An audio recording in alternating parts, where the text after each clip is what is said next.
If equipped, the Forward Collision Warning System, or FCW, can warn you about potential front-end collisions.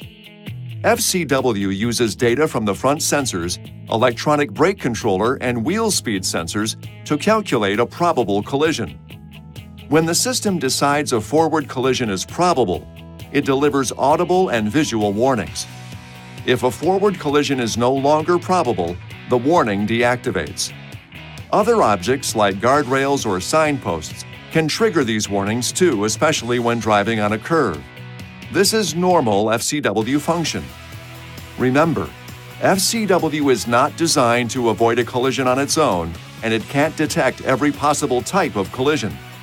The driver has the responsibility to avoid a collision by braking and steering. You can adjust FCW sensitivity to far, medium, or near in your touchscreen.